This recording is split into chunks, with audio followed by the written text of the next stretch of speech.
Welcome everybody. I am at one of my favorite parks in Los Angeles, California, and I'm going to go out shooting because it is prime bird season. All the little birds are hatched and they're all out learning to swim, and you've got parents. It's just an amazing thing.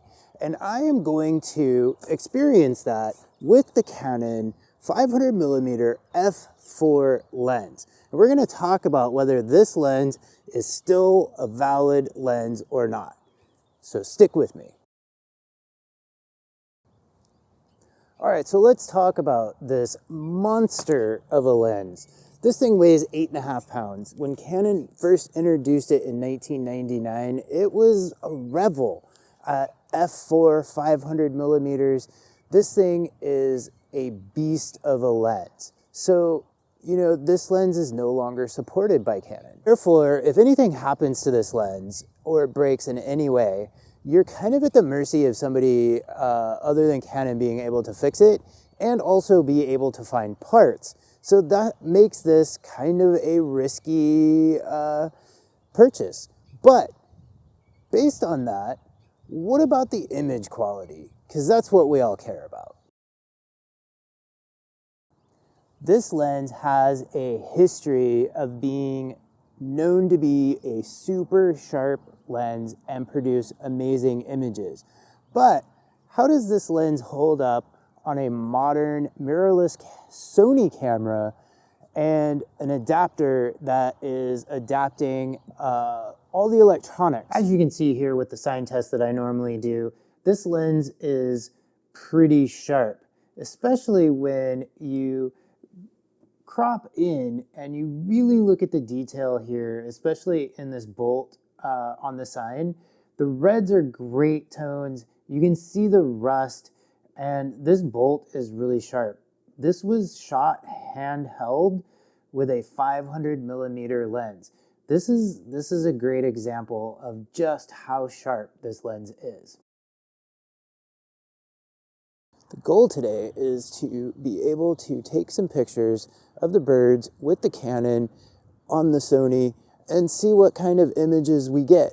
Hopefully they turn out well. All right, I'm gonna start off in a place that's super cool. There are some nests right behind me with some herons in them. It might be really hard to pick up right now, but these birds are super cool and super fun to photograph. As you can see here with this first shot of the herons, this lens did not disappoint. And neither did the herons. They did a great job of posing for me. You can see here that this lens did an awesome job of keeping these birds sharp and in focus, and had no problem with the Sony whatsoever in taking this image.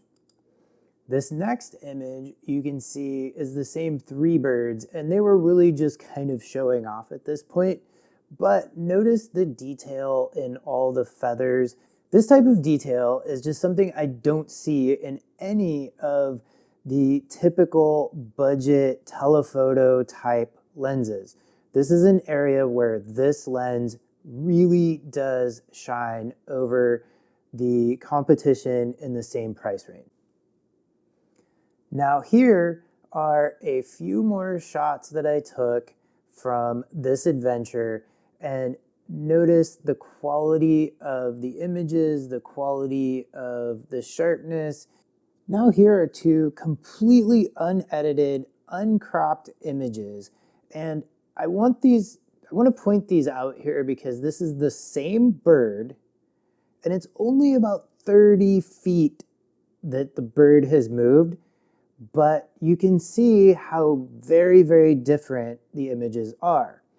This is really interesting, and something that I really am learning and playing around with is by making sure that the birds are in a really nice reflection on the water, you can get some amazing colors in a way that you otherwise don't get if the bird is in shadow or backlit or that kind of thing.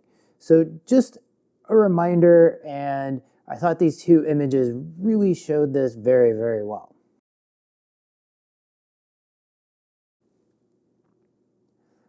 One of the other things that I found with this that I thought was really interesting was the video just seemed to be so much easier than I really expected.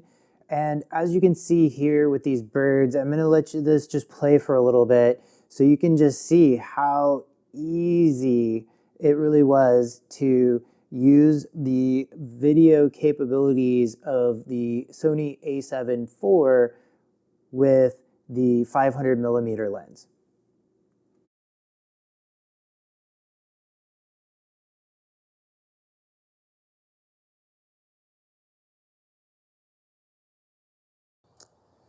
So let's talk about some of the downsides of this lens. So let's start with the elephant in the room, that this lens is 8.5 pounds and it is really heavy to carry around.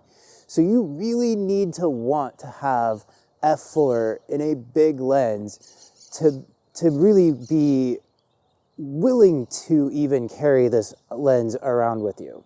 The next thing that I find a little discouraging with this lens is all the vignetting, especially on the Sony with the adapter. All right, let's look at a couple of examples here of what I'm talking about with the vignetting. Here with this first heron, you can really see in the corners here where you've got a lot of vignetting here. And again, it's really easy to go here and just kind of crop this out, and then you don't have to worry about it. Or if you're here and you've got this and you want to do some reverse vignetting and brighten things up, you can try to do that a little bit, but I find that it just doesn't work too well with this lens. So what I recommend again is just going in here, hitting crop. You can move into whatever you're kind of comfortable with and just crop in. But this is something to remember and be aware of, especially if you're using a camera that doesn't have as many megapixels, or is something that you can't crop in as much as opposed to, say, the bigger 50 megapixel cameras where you have plenty of room to crop. I have shot this on Canon cameras in the past, and there's a little bit of vignetting, but not nearly as much as there is with the Sony and the adapter. This is easily overcome. You can, edit it out, or you can crop in just a little bit. And if you're shooting wildlife, a lot of times you are cropping in unless you can get really close to whatever your subject is.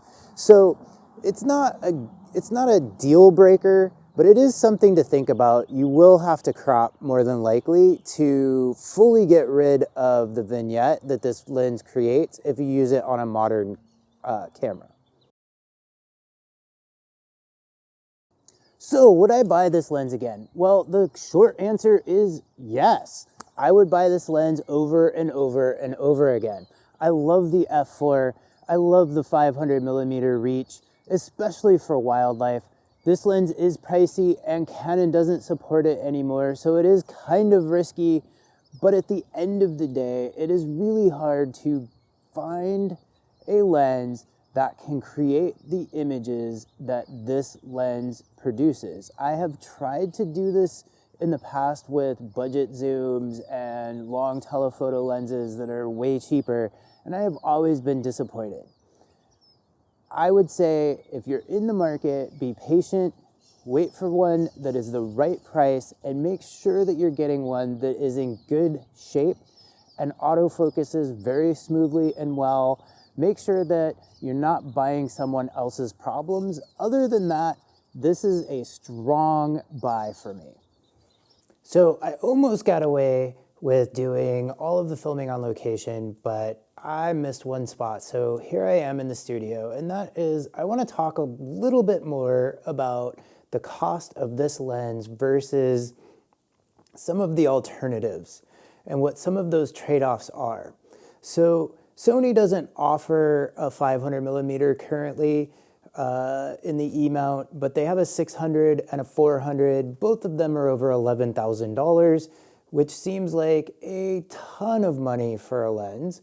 And this Canon can be had for, you know, a little over $3. I paid right around $2 for mine, but it was a really good deal and I hunted for a long time to find it. But these are expensive lenses. So what are the other options? Well, you can also get like the Sigma, you know, zoom lens that goes out to 600 millimeters. You can get the Sony zoom that goes out to 600 millimeters. There's a few options on the market. Well, and what's the trade-off? All of these lenses are going to cost you just a little bit less than what the Canon's gonna cost. They're gonna be almost half the weight, but the trade-off there is they're just not as fast. So I think the Sigma is f6.3 or something like that at the 600 millimeter range. So you're losing a lot of light there compared to the F4 of the Canon. And this is really important because a lot of these images that I was shooting today was all in really low light situations, and that extra stop of light was huge to being able to get a faster shutter speed for the wildlife that tends to move a little bit faster, and when you're trying to get things, you know, and catch birds in flight. So keep these things in mind. You can go a little bit less, but you lose some light, and real honestly, I don't know that they're as sharp as the Canon, but I also haven't done a side-by-side test, so I don't want to say for sure that the Canon is sharper. Just looking at internet images and that kind of stuff, it does appear that the Canon is probably just a little bit sharper. What is your experience with this lens? If you have any, I'd love to hear about them in the comments. Do you like it or do you not like it? Maybe you're in the market for a long telephoto lens, and thank you for watching. Don't forget to hit subscribe to see more videos in the future for tips and tricks and lens reviews. Thank you, and until next time, enjoy your photography journey.